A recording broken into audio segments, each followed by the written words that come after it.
So it is time for another download, Jess. It's been a hot minute since we've got together and actually done one of these. So we've finally put one in the diary. Courtesy of Bean joining us with what looks like a very stinky chew. Uh, I'm glad I am on the side of the camera. So we're going to dive into a little topic that has been kind of sticking in both of our heads recently. We've been seeing more and more things. Social media is always super interesting for revealing, I guess, the commonalities that we're seeing in the dog world. And I think that it's becoming more and more insightful for me as to what people can't do with their dogs and how normalized it's become. And I think it's really interesting for me because I got to a point where I couldn't really do anything safely with my dog. But I don't think I'd normalized it in the sense that I was still living in that world, but I knew that I really desperately wanted to get out of it. Whereas I feel like there's a world within the internet now that have kind of accepted that that is the outcome and there's nothing we'll do to get beyond it. So I put a reel up of a few of Kim's dogs and then Athena and Atlas, and he'd actually gone over and there was a whole pile of food on the floor and he was just wandering around to the point that you couldn't actually notice which Vizsla he was because he was not acting like the other ones, which is really nice for me to have a dog. When you can't spot Atlas in a group, it's a win. Yeah, he's doing a blend, and this is the interesting thing that, when we're being fooled about, um, dogs can't be around dogs. That's one of the first shocking things I think that I've been doing this for a long time, so I've seen changes in the narrative. And so, 10 years ago or so, the force-free narrative became very strong, and from that came dogs can't do. And with things that we shouldn't do with dogs. So we shouldn't touch their collars, we shouldn't touch them when they're eating. We should do everything we can to mitigate. And while I agree with that, when a dog has behavioral problems in a very short space of time as a triage management, safety situation, that's not a healthy, normal, typical behavior of a domestic dog. A domestic dog should be safe around people, being able to be sociable with other dogs, that they are a social group living species. And we've come so far away from understanding that we're now in a realm of the dog is a prince. He should do whatever he wants to do. He can growl whoever he wants to growl at. If he needs his own space, everyone should respect that. And to the point where, I saw on social media someone had, again, it's very common, someone had put up a post about their dog was on a lead, growling and barking, and another dog came up to say hi. And, why is your dog coming into my dog's space? I've got a right to walk my dog in public, even if my dog's aggressive. And so the interesting thing is the comments are so divided. We have people going, "That's terrible. That dog should never be allowed to come up." And the other half going, "Your dog shouldn't be out. It should be muzzled. If you've got an aggressive dog, other dogs, normal friendly dogs, should be allowed to just hang out." So, when nobody's talking the same language. We're all completely divided in what we think is normal dog behavior. Nobody's understanding what normal dog behavior is. And we've come to the agreement somehow that dogs are allowed to do whatever they want to do and they cannot be changed. That their character of aggression is who they are. We all just need to accept that and give you space and let you be in your angry state. And I think it's gone beyond that because that would almost be I think we'd see more change if people held that mindset. I think if they were seeing it as like, well, my dog's just a prince or, oh, well, he's just allowed to do that, that would be one thing. But actually, what we've got is beyond that. We've got people going, they're stressed, therefore you should all clear the room or we can't put the dog in that situation. So we've actually gone beyond like, oh, well, we'll just allow it. And we've gone to, well, how could you expect me to do anything with it because my dog is stressed? And like I've been there. Atlas literally the first thing he did to poor baby was put a hole in her face because she tried to eat, God forbid, near him. Whereas actually the bit that I don't get is I've now moved him beyond that to the point that he can happily share food with other dogs, which is kind of what should be expected of dogs without maiming them. And yet the comments on my reel are, "Oh, well, you're simplifying this because wolves don't eat like that, and, oh, dogs shouldn't have to do that, and all dogs would be stressed in this instance," and it's like, but how have we got so far away from that where we can't even expect a couple of dogs to be able to share resources without taking it to a place that's not safe? Yeah, it's really interesting because we are not allowed to talk about dominance. The hierarchy doesn't exist. And the other, this far end of the scale spectrum. And yet at the same time, This is like the conundrum that I have when I see people. I have my dogs as a group of dogs walking off the lead, and as you know, I'm in this new area just now. I'm getting a lot of comments. Nobody knows who I am. So I get a lot of comments. "You make that look easy," someone said to me, and I just smile. I'm like, "Hi." So they don't know me, I obviously in Dundee, everyone kind of knows who I am. So it's just normal to see me walking a group of dogs. But if I were to put a video online of me walking a group of dogs off lead near to even a quiet road, the roads are pretty quiet here, I'd have a backlash of your dogs, they're unpredictable. What if there was a cat? What if, you can't possibly think that was safe and so on. And those same people will post children straddling their dogs, toddlers kissing dogs in the face and the couch, the dog doing this face. And that same mindset is dogs can't do that because they're unpredictable, primitive brained. But at the same time, they're very good with children and they'll always be completely tolerant of what, if, and so like you can't have it both ways. You've got to, and so and the same people that are saying that dogs are able to do these things also think that dogs, they can't eat like that because clearly they would all be stressed out. There's got to be a boss man that's going to be angry about the resources that he has. It's like you can't have it both ways. You've got to pick one. And actually, when you see how relaxed dogs are and can be, and it's not just that small image, right? It's not just Atlas can eat in a group of dogs. Of course, but we see it. And remember, we had this discussion with Jess Williams recently about, and it's funny now, isn't it? It's really sad to think about how she was living. But it's funny as well that, she had to get her visitors to ask if they wanted to go to the bathroom or ask to raise a cup of tea off of the table because a movement of a stranger would cause her dog to have a reaction, even if it was created, she'd kick off.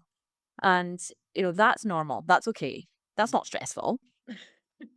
But when we move out of that space and the dog starts to enjoy people, and what we're seeing and we're witnessing with these dogs, you guys have been around. It's different for me for having a client that comes and goes. And over 20 years, I've had clients that have worked away with. But you guys are all staying and seeing each other's dogs progressing, which is very different scenario because what you're seeing is the change in attitude and state of mind from actual stress of don't touch me to actually I'm really excited to explore. I'm curious. I want to join in. I'm relaxed. And when I'm eating, there's no pressure on me. I'm very happy. So it's not that moment in time. It's the big picture. And that's the bit that people are not seeing because they're so hyper managing every moment of the dog's life. And I think the co-feeding one is such an interesting one because I haven't asked him to do that at all. That to me is not something that I needed. It's not something that was a priority. I have not ever been like, "Oh, please go over and eat with them," or tether you near dogs. Like I haven't really needed to make that a focus. And so I've done literally zero work in that setting. But actually all the other stuff that we've done, reducing his stress, allowing him to learn how to speak dog better, spending loads of time with dogs, he's naturally got curious and he started to go, "Oh, I'll pick off one little snack on the periphery if it gets thrown a bit further, or I'll take a handful of food from you while the dogs are eating." Then he started to go and like use Athena as backup, so to kind of sneak in behind her and like take bits where she was kind of managing the situation. And then all of a sudden, I was just turned around one day and Kim's like, "Hey, guys." And he'd just taken himself in. So, yeah, it's when you start to go, actually, it's not the thing, it's all the other things that need to be put together for that to happen. But when everyone's dealing with these big, scary, especially resource guarding, because it's really scary when your dog is barking or snarling or snapping or biting you or another dog, and so everyone just avoids it so much, but actually we're leading people to fail because we're not ever getting to the actual crux of the issue. We're not seeing it as um, chemical induced stress. We're just seeing an aggressive dog. Dog is scary, and we're lying to ourselves. People are constantly. We see it, don't we? They won't grab their collars. They move back. I was walking with a girl recently, and her French bulldog has got no issues. He's absolutely wonderful. And then we got talking about a second dog. She said, "Oh, well, you might be jealous." And I thought that's sort of a strange thing to say. I haven't seen any issues with the dogs here. I wonder what he's like in the home. And then when my dogs are interested in saying hi to her, he's standing in front of her and she moves back. So instinctively, she takes a step away from him. But clearly, because he might kick off or do something that she's not really comfortable with, but she's not registering it. This is a subconscious movement. And that's the problem, right? Because these small things, the dog's aware of, I can see it, the dogs can see it. But she won't, and people like her, which is 99% of dog owners, they won't call for help at this point. They'll just go, my dog doesn't like something, my dog's jealous, this is his character. But then when these things layer up to the point where the dog's lunging and stress, when you mentioned of Atlas there, it's very clear from when he's been hiding behind Athena and picking on the periphery, he's not felt safe. So initially, his feeling of safety was so compromised, he had to lash out. Mm. And then he stopped lashing out. He still didn't feel safe. And as time progressed and he started to become more curious and relaxed and realizes that the situation is not going to lead to his, his doom, he's gone, "Huh," and something's clicked where he's gone, I feel safe now. And when we see it like that, how can we possibly blame the aggressive dog? How can we punish the aggressive dog who was just lashing out because he was so freaking stressed, he didn't know what else to do. And when we see it like that, we can go, ah, okay, well, let's work on the dog feeling stressed. And that's not going to happen overnight. But the point in this is that these small things that we're doing when we're not even conscious of it, we don't recognize how many months this goes on for, years sometimes. And then, of course, only call for help when a big thing has happened, when it's something that's, you can't hide from, like a dog lunging at somebody or biting you or, doing something politically antisocial, politically incorrect. And then we call for help, thinking this is the thing that we're going to get help from. And we were speaking about, the retreat that we had. I mean, most of the retreats that we have, people are bringing pretty severe cases along to us that have all gone to other people for help and so on.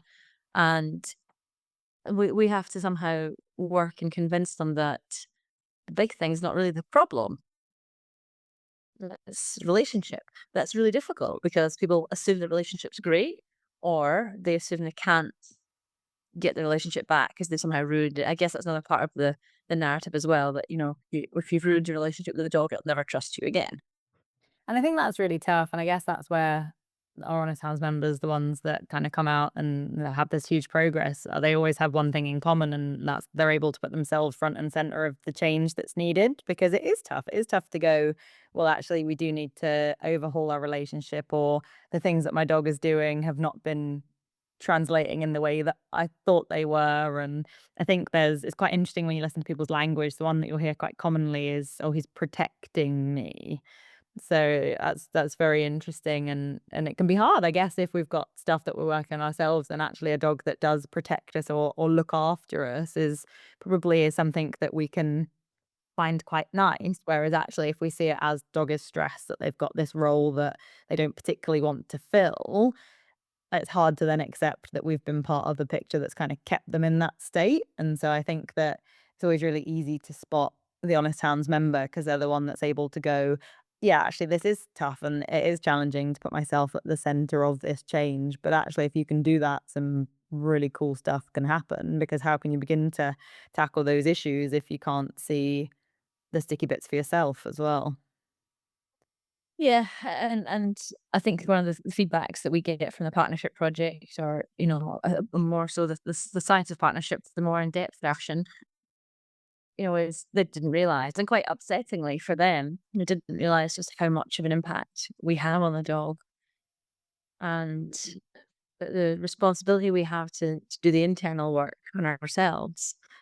And I was talking before about the unconscious behaviors that we do, because we're all driven by safety too in survival, and what's going to make us look bad, or what's going to make people think bad of us. So we do these behaviors to mitigate. So this example of the young girl with the French bulldog, she's moving back. I've seen this 100 million times over with donors. They do a slight hesitation on taking the collar, or they'll move back, and they've done it a lot. So it's muscle memory for them at this point. It's a motor skill that they're not even registering consciously. It's completely normal. But this isn't a problem for them. It's just something they've learned to do. And it's really not healthy. But how do you get them to pay attention to that? Is we start to point it out and say, we should be able to do this, right? So we have to, honest hands and us, have to fight hard to change this ideology. out there that, dogs are this it's very much changed in the last 20 years, I think. We're respecting the dogs so much that we're disrespecting humans now. Yeah, and well, and it like, it's irrelevant as the human. It doesn't matter what tiny world that you've left yourself in or what awful situation you're having on a daily basis. If the dog is stressed, well, you just better buck up and accept that this might take 2 to 10 years of your life to actually get to the other side of it. Like poor Jess Williams is moving to a completely different, like to the rural countryside just to be able to exist without someone going, actually, this is stressful for you all.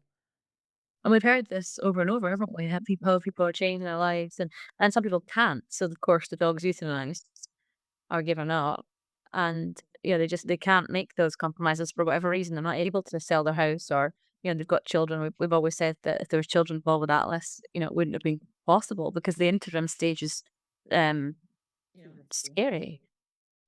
Whereas I'm sure we both be really comfortable now with Atlas around children, and certainly could manage him easily compared to what he was before because he's now changed his state. But yeah, the interim stage certainly there's lots of people that are having to give up because it's not possible for lots of different reasons. And actually, it doesn't have to take years, and so much can be done to help the dog. And I believe there's very few dogs. I've only got a handful that I can think of in my whole 25 years, and most of them have been used as fighting dogs in the past. So, and again, they don't have to be euthanized. They just have very specific homes that they can be in that are going to be understanding and on it with how to manage them. But most of the dogs that I meet that are pet domestic dogs, they've just not been treated like pet domestic dogs. They've not had the expectations. So we were speaking earlier about, how do we increase the expectations of humans that dogs can do so much more than we assume that they can do? And the narrative out there is that they can't. They even to the point where we can't train a dog to not pull on a lead. So let's put them on a harness where they won't do as much damage if they pull.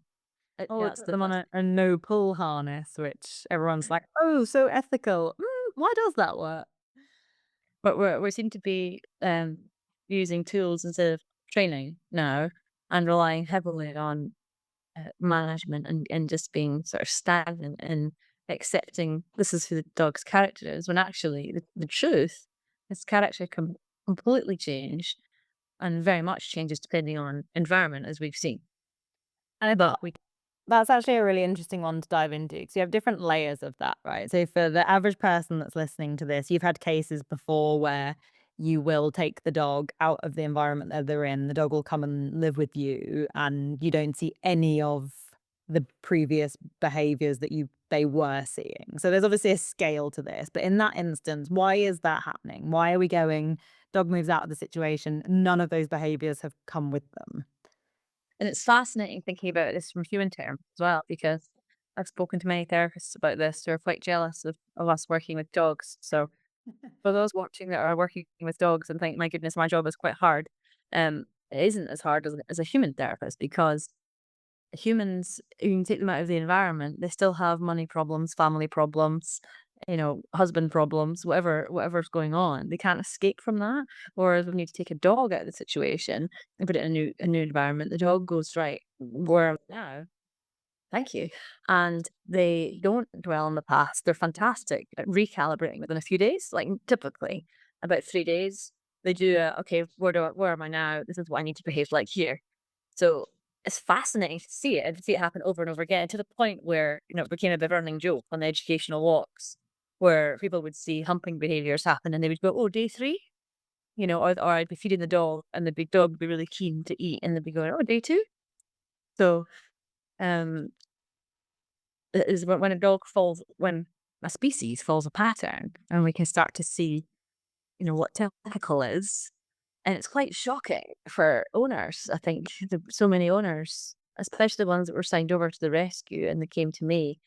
In fact, one person, remember Kerry Blue, she was absolutely dumbfounded at that because she saw it online. She was like, "That's not my dog. He can't be around dogs like that. There's no way that you're walking him in a pack of 30 dogs like that and he's not taking off. What the hell have you done?" But most of the owners wouldn't see to know. So yeah, why is it that we get so much change? and it's chemistry, isn't it? It comes down to the dog gets a chance to reset emotionally, and it's the bit I think that we're missing from academia. People are not seeing it's not being something that's officially recognised that we shouldn't be giving a diagnosis. That's very much my belief. We should not be giving a diagnosis in the current environment. We need to be taking the dog in a different situation. And if you truly want to see a dog's character, then we need to see him in different versions of in different situations. Same like when you're going on a date with someone, you're not just gonna go, I've gone on a first date, it was great. You want to see them in different situations, what they're like when they're stressed, what they're like under pressure, what they're like when they're problem solving. And that's what we do with the dogs. We go, right, tell me who you are. Allow yourself to come out. I don't just want to see you when you're stressed out. I want to see you when you're getting a chance to be off lead and being yourself, but what you're bringing to the table. And obviously that doesn't ring true for every dog. So we have also got dogs that you'll bring out of the environment, they'll come to you and they'll do exactly the same or a different version or so what is the difference between the dog that comes and goes, "Oh, it was just the environment, I can settle in here, the rules are consistent, the relationship's been kind of set from the start," versus the atlases, the other dogs that come in and they're like, "No, no, I'm still that version of me here too." Yeah, and they are actually few and far between. Everyone thinks they've got an atlas, don't they? But yeah, Well, so they they don't. yeah, the chronic stress would be the missing link there. So most dogs are just under stress and just need a bit of a change of how they see life. And when I say environment, what I really mean is the relationships with the humans, because the humans take the role models of dogs. So without a world of humans, dogs would be raised amongst dogs, and they'd be getting role models of adult dogs who know how to dog. But instead, they're worked away from dogs. They're put into a situation where the humans don't speak dog. We let them away with things. We confuse them with things. We correct them for things that we have no business doing. And the dogs are completely dumbfounded by us, so that they either lash out, ignore us, get confused, or start doing destructive behaviours, and sometimes self-destructive as well. And so you get stress, but then you get the chronic version of that, which is inescapable by itself. He's not going to do a reset in a few days. That's going to take something big because the body isn't able to uh, re-regulate itself. It's so dysregulated. It's stuck. So this is where we need to get the nervous system back online, doing the right stuff.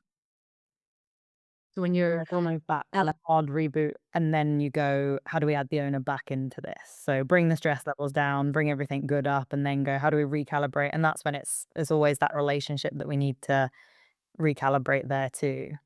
yeah. So if it's like by being ill, if you're ill so long, it's not just a case of drinking some chamomile tea and you're going to be fine. It's you're going to need some more invasive stuff happening than that. And with that, like it was months of rehab, but the first instance, and the only difference with him is the time it took. So and me not doing typical human things. So I remember, so people, they always say, "What did you do?" I think Jess Williams recently had a dog, and somebody was asking, um, what is it you do then? What specifically do you do in the first few days? And they just don't understand that actually doing nothing is huge. And Jess Williams and I had this conversation. She says, "I get it now. That just taking the pressure off the dog, letting it be a dog is huge for them. But it's so difficult to see that when you're an owner, because you're like, I'm not putting any pressure on the dog, but you're not realizing how you're putting pressure on. Does that make sense?" Yeah. Uh, so we're talking about it, how, and especially when you've got a pack, the dog has to slot in and figure out, who am I to all of you? And when I say there's no pressure, when you have one dog, this is the reason I asked you to get Athena. I recommended you got a second dog, because your whole life was about, um, how's Atlas? What's Atlas doing? Managing Atlas. And so when we take the pressure off and we have other projects, it allows the dog to, I mean, actually, a mini version of that is that when we are on walks with people that are, coming off the retreats, for example, one of the things that we frequently do is we will tell people not to stare at the dogs. And they're like, "What? I can't not." We'll be walking and, and just that's a mini version of what's going on. We're so intense on what they're gonna do. I need to control the situation because they might do something stupid. And it's worse if you let them off lead because of course, the owners have the dog restricted and restrained, and now it can do anything. It's unpredictable. So, and dogs are only unpredictable if they're not dogs, because when you know dogs, there's only a certain amount of things they can do, right? They only have a certain repertoire. And it might be 200 things they can do at any moment, but they've only got a certain repertoire, and you can predict the future when you can read the body language. So I'm fairly relaxed. I'm going, I'll watch you, but I've also got the dogs that will watch you. And everyone's quite aware that if anything changes, we'll all be on you like a ton of bricks and going, get out of the pack, try again. And so, you we're watching, but we're watching peripherally and like, just carry on, make some choices. Whereas an owner that's going, stalking you, stalking you, stalking you, so intense. And then you have that at home with the owner, intense on the dog. How's the dog? What's the dog doing? So when the dog comes away from that and just has a chance to kind of like blend in with the pack and find out what life's going to be like without somebody constantly on them. And also we don't talk a lot and we don't correct a lot. We're just going, like, just do dog stuff and let me just observe you. So yeah, I think that's a huge part of it is the pressure coming off of the dog. So it could just be a dog and you see some real stuff coming. I know this is really triggering for you because you were. It's just really interesting, isn't it? I feel sad for the owners because, like, I've been there and you're absolutely trying your best, and the reason that you're hyperfixating and watching everything and managing everything is because consistently you've had examples that things are not safe or things will not play out well, and so you then have to go the opposite way, and that's shit. It's no one has fun doing that, but the opposite side of that is that you then get this really, like, weird place where you love your dog so much, but you have no trust in them. And then you kinda know you have no trust in them, but then you really want them to trust you and have a relationship with you. And then when you stand on the trainer side of that and you go, "I get that. I totally get how you got here, but how do you expect your dog to trust you if you can't even drop the lead?" Like, how many times have we had to, like, physically pry leads out of owners' hands? Like, "We're in a safe environment, everyone's gonna be fine, your dog is muzzled, drop your lead," and they're like, "I can't do it." And so we're expecting ourselves to kind of have that relationship and let our dogs make that choice, but we've got to the point that we're too terrified to let our dogs make any choices because everything has got so out of sync. So it's really sucky for the owners because they've tried so hard and they've put in hours and hours of work to get to the point where everything is still so out of whack, and it's just sad for them. They've tried their best. Yeah, no, you're right, and that's why we make such a nice team because you're always going to advocate for the owners, and obviously from my perspective, I've done so much learning about dogs and their, innate behaviors, um, their driving motivations. So it's really easy for me to go, that's about I mean, within seconds, I could see Atlas, right? I sussed him out and went, yep, I know what he needs. And that's really frustrating. But I spent my life learning that, right? So um, for me, it's a bit like, obviously, I know that owners can't be me, but it's a bit like, why are you seeing this? This is obvious. And it's not about love. Whereas you're coming from that perspective of, as you've just said, they're trying so hard. They love the dog so much that, they want everything to work. And bless them, that they're still going, even after the dog's bitten them in the face and put them in hospital and and all the stuff, right? It's completely defying logic, which is super interesting because I bring this, well, here's all the facts and here's all the logic. And you bring this, well, hang on a second. We need some emotion here because this is a really emotional subject. So it's the yin and the yang. But yeah, the key, the answer to it is that you can't sometimes fix it when it's got that much by yourself. Same with humans, we need that outside source. Sometimes it's therapy, sometimes it's something else to kickstart this new direction. And if you find yourself being completely stuck with what you're doing, you need a different perspective. And so many people tell us, don't they, on Honest Hounds, that they've had to have like, eventually when they read all the stuff, they're like, oh my god, the world's upside down because this is not something that we considered before. And you know we it's difficult to talk about because there's so many parts to this. It almost sounds like we're keeping secrets or something, but actually it's just so many layers. Just I win for you people. not just a case of do this and it'll get better. You've got to understand it's coming from stress. You've got to understand how stress systems work, and it's not just about learning theory and throwing some treats to the dog. And that works with some dogs with low level problems. Absolutely, go to a dog trainer. But when that hasn't worked, there's other stuff going on that we need to sort out. And what's interesting is that when we do sort the big stuff out, often the small stuff or the different stuff. So we've had some cases this year where there's been pretty bitey dogs, pretty unhandleable by their owners. And so, okay, we work on that and we get them handleable and the dog's getting happier, but there's still some stuff. Well, it chases rabbits or there's recall issues Something. or yeah, or I want to work on the resource garden now. It's got all this small stuff, which I laugh and I go, why are they not getting this? This is the easy stuff. Yes, they should be getting this. But actually, you said to me, it's a different layer, different level. It's a whole new part to understand. Whereas for me, it's like you've overcome the hardest bit now. This is the easy stuff. Well, let's give an example because I think it's really helpful. So let's talk about Atlas because obviously we both know him inside out. So I brought you a dog that was a hot mess in every sense. It pretty much wasn't anything that we could do.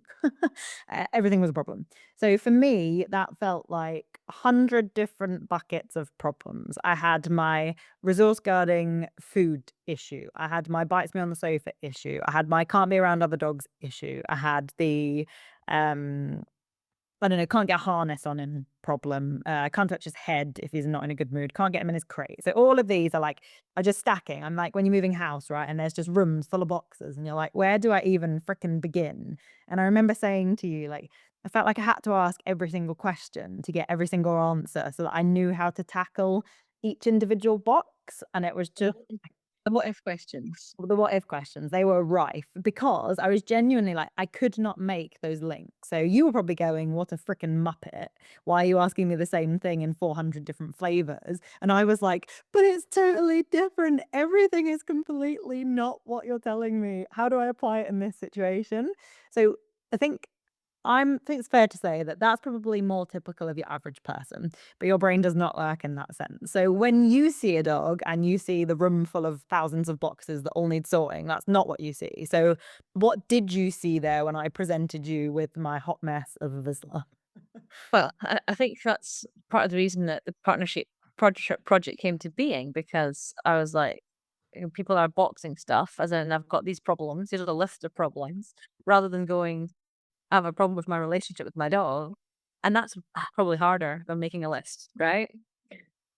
But tell If me you're how that can be true then, because I was doing everything I could. I was trying to do what make him happy. I was trying to avoid the things that he didn't like. I was trying to go out and run with him no matter which way I could, even though it was a safety risk every time I did. So I was doing everything I could to work on our relationship. Why wasn't it working? You misunderstood each other, so you're speaking different languages. So you're doing some stuff, right? You're meeting his physical needs, for example. But that's not gonna like we know that he wasn't keeping weight on, so the stress was still there. You were doing stuff with him, but it wasn't really registering for the two of you at that point. And yeah, so he's speaking this language, you're speaking this other language. And so the clash is happening. So it's kind of like living in an asylum with people who are trying to communicate but just don't know how. And then frustration kicks in, and one of them is going to get emotional and upset, and one of them's going to get angry and aggressive. That's exactly what happened. Yeah, so I think it comes down to first of all speaking, and which is why our body language webinars are probably the most popular. I think people love learning that, and I think that's where it starts. If we can start to see the bits they're missing, that one of the first things that we do is we help people get the dogs out of the car, right? And we see the small stuff because the dog gets out of the car, just shake off, and it's like looking around, and the human's completely oblivious, or the dog turns up ahead of the human, choking itself. What's going on? Owner standing behind it, and immediately within seconds, I can tell the owner's experience, the owner's level of understanding of dog, and what role they've put their dog into and what role the dog has decided to take in that relationship or being put into. And so I'm assessing not just what the dog's doing, but how the dog has come to think it should be doing. That makes sense? Yeah. The dog's gone, I'm a product of my environment. This is how I'm going to fit into the environment because this is what the owner requires of me. And this is where it comes down to their personalities. So, for example, Atlas did get aggressive. I was very much the emotional one. He was very much the bitey one. We don't always see that. So if I had the dog that had gone the other way, I'm a bit of a shell. I'm very first circle. I'm not very comfortable. We've got still speaking different languages, but that's just coming out in a different form versus it kind of then you start to be able to go, okay, so the complete miscommunication leads to different varieties of challenges, and that's where we see the issues that come out of it. Yeah, which is why I say, we should just drop most of the labels that we give dogs, anxiety, aggressive. Um, we should just start to use the word stress. My dog's stressed because that covers a lot of stuff, right? The dog, if it's stressed, it could be hiding, it could be it's your flight, it could be barking and lunging, that's your fight. There's a whole spectrum of behaviors that the dog could be doing when it is stressed, and humans as well. So when you were stressed, you wanted to retreat, you wanted to hide, you didn't want to be there. I asked you to touch a dog, one of my Daxies, a therapy dog, a safe dog to touch, and you were like, I can't physically do that, no way. So everyone presents differently when they're stressed, but it's the lack of recognition is the problem that we're seeing because we want to label the dog and then the label becomes the character. So we're confusing behaviors with the character of the dog. The dog is, rather than the dog's behaving like, the dog's displaying these behaviors. Okay. With all, Go on, Carrie. No, go on. I thought, well, I'm writing this course on a beginner's ethology, just to understand kind of my beginnings and also how how I think differently than your average dog trainer. And so ethology trains us to not interpret behaviors, to observe. And ethology is very much about how do we replicate the animal's natural behaviors, allow the animal to have a how do we replicate the environment for that animal to have natural behaviors as possible. And then we can start to see behaviors that dogs doing, like destructive behaviors or dogs sitting barking all day or eating your house up or aggressive towards other dogs. He's a sociable animal. He shouldn't be doing that. He's a gregarious animal. He shouldn't be alone, right? So you need to train them to be on their own. If you want a dog that's going to spend some hours, to put that effort in because that's not natural. You need to train them to house train. That's absolutely normal. We do that. We put effort in. So we are understanding that an animal will just pee where it pees, and we need to put some effort in to say, "Don't pee here." So why do we not go, you're an animal, you're going to be guarding stuff naturally. We need to teach you that's not going to be a thing that we do. We need to be on your own sometimes. So let's teach you how to be restrained and how to be in a crate or behind a baby gate. And that's okay. We've lost a lot of this kind of thinking. I think thinking about natural behaviors, then we can go, in a domestic setting, we really have to help them and support them. And that's where I think that the background in ethology can really help us kind of see what an animal is. Because we forget sometimes that a dog is not a small human. Well, and I think it's then super interesting because obviously a lot of what you're saying workshops is like people come and they're like, "Oh, I've been told that my dog's got dog reactivity. I'll just yank on the lead and give it a correction." And you're always like, "And dogs leads in the wild? Tell me about that." Like, how often do dogs use leads to communicate with each other? And I think that we've got so kind of put into, "Oh, we'll have to use this tool or this thing to get this result," and actually we're now so far removed from how the actual communication happens, and I think that we're living in a world where people aren't really socializing dogs too much, so it's very atypical to go out on a walk and have 30 dogs, however many dogs hanging out together, yet we're in the very privileged position that we do that most days, and so you see so much, and I've learned so much from those interactions that you then can't help but be like, "Well, of course that doesn't work. Of course dogs don't speak that language." But if you're not in that position, if you have your one dog in isolation and that's really stressful, or they're barking and lunging as you're walking past and that's the only interaction you have that day, of course you're gonna go, I have no experience with this, I don't know how to speak this language, I'll go to typical social media or I'll go to what feels good for me as a person because that's the only experience. And then we've got a world of dogs that are being treated like little babies and it's not And right. if a dog trainer is unable to socialize their own dog, it's very convenient to say some dogs just don't need to be around dogs. It's perfectly acceptable to have them isolated from other dogs. Yeah, it's a real shame. Right, we're down to I'm keeping an eye on our clock. So tell me then as we wrap up. So hard for the people out there that have not been a member or do not know all the millions of things that we are focusing on or writing courses about or doing. What, if you could sum it up, what one thing do you want the general population to take away? Like they've got something going on with their dog that they're wanting to work on. How can they, what's the key takeaway for them? Well, we know there isn't a magic wand. We know it's hard work, but we also have a different narrative that we believe it's possible because we have lots of evidence, especially with our trainers. Our trainers all start with us coming along with a dog and going, "Wow, oh my god, okay." Um, and so, and even you know, I don't want to be a dog trainer, and now you're helping the masses. So, well, yeah, it's hard once you see it. And we have this ongoing joke. People come up to the retreats, you'll ever see the dog the same way again. You know, you start to see stress everywhere, and you go, "Oh my god, people are missing this." And you know, and it's easy to help the dog, and support the dog, but it's not in the public narrative.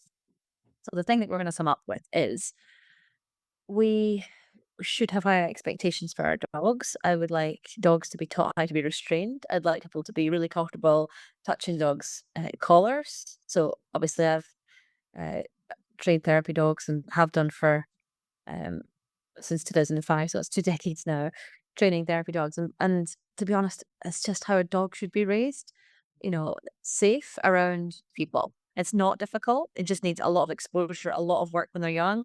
Where we're doing not much. Public just doing bare minimum, and we're calling it socializing. But so you know, lots and lots of work on restraint and having a dog be able to be handled by the vet as a minimum. I mean, is it a pet dog if it cannot be looked at by a vet? That's a feral dog.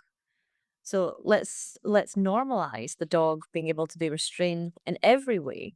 I know it doesn't matter to me if your groomer is able to do your dog's nails and you can't, but if no one can do your dog's nails, that's a problem. So you know we need to be able to work on these things and not just accept them as my dog doesn't like that. That's like my child doesn't like getting vaccinated, so I won't vaccinate it. It's crazy, you know. I'll never go to the dentist because my daughter doesn't like its teeth getting looked at. What? You wouldn't do that. That'd be bad parenting. Well, we have to do things we don't like because, you know, health. So same idea, you know, we're sick and tired of seeing dogs that can't be groomed or can't have vet checks and you know, so restraint. And then the second thing would be normalize dogs being able to eat around people. And that's a big ask and highly controversial because it's much easier to say as a dog trainer, put it in another room. Then great. But I've never raised a puppy or lived with a dog long term, and Tristan was an absolute resource guarder, like, you know, dangerous. And I still managed to get him to be relaxed around food. And it's not a case of correcting. You cannot correct a dog into relaxing around eating. He's always going to be, when am I going to get buttered next? You know, when is it going to come? When am I going to get e-collared? As you know. So, you know, sorry, I'm triggering you a lot today. So But on that one. yeah. So we cannot correct a dog into feeling safe and relaxed and happy enough to eat around other dogs and eat around us. And I've been sitting chewing her shoe on my foot and I have no worries that my foot's going to get bitten, you know, because she's not got any stress around that. It's that actually really easy to create that non-stressed animal when it's eating. And it's really easy also to create a stressed animal, right? And that's the things that we're doing as a puppy, which are going on a puppy course. And we're doing a whole weekend on resource guarding. This is, you know, such a big thing for me because we're we're normalizing that dogs are resource guarders and possessive. When I say normalizing, put the dog away, don't go near it, tiptoe around it. We're acting like crazy people and we're ending up with crazy dogs. So, you know, we can have dogs that relax around food. We can have dogs that are able to be restrained and touched and not be stressed about it, be and happy about it. And you've seen the evidence of how many dogs long term, right? Not just owners, yeah, this is great. She's picking the dog on a weekend, but actually, oh, these trainers that have been with us for years now. It's and all the time. I mean, Storm is another great example of how friendly is this dog now. It's nuts. Almost too Uh, friendly. and really annoying, yeah. And she can have people pick up her feet, and it's mind blowing for Jess. But when you think about it as your dog was really stressed and now it's not, it's actually really simple. Well, Um, I think it's the fun that you can have as well. Like, I think as humans, we don't realize how stressed we've got. Like, I was just surviving and I just kept going. Whereas actually now that I'm out of it, the things that we can do and the fun that we have is something that every human deserves. So we absolutely need to help the dogs. We're in this horrible world now where they are so stressed. All you have to do is go outside your house and you can see a stressed dog within 2 minutes of driving down the street. But actually, that's freaking help the owners as well. It's not fair for them to be trying their best and not being able to see that change. It's not good enough to be told, "Oh, well, you'll just have to avoid this. Oh, well, you won't be able to have friends over anymore." We need more for them and more for the dogs because it's the whole point, right, of getting them in the first Absolutely. place. Well, that's the thing. When we think about before we had the dog, or if I were to say to you, before you got a dog, you're going to end up with a dog like this, you would have gone, no, thank you, I don't want Oh, one. yeah. Right? I'll get the cat. Exactly. And so now, if I said to you, you're gonna, end up with Atlas, of this version of Atlas, a couple of years ago. Well, he's 4 now, right? So, um, give Atlas to you and show you this is the dog, you'd be like, "Yeah, I like this version. I'll live with this." So if you're not happy and comfortable, then something has to change, right? And we are talking different narrative, but we have the evidence to back it up. And you can meet these dogs. You can come and join us anytime. We are not hiding. If you ever wanna take my dog for a walk, please do. He likes ample exercise multiple times a day. Awesome. Well, I'll do my little spiel and I'll say that there's some notes in the caption. I'll pop a little code in if you want to come and test it out. Come and see what we're about. Come and ask some questions. We've got a community all over the UK and beyond now. And obviously lots of pockets of communities within that with our neutral walks and lots of things. So please do come and join us. Check us out. Drop a question. Like and subscribe because Sean tells me that I have to tell you that. And we will catch you all on the next one.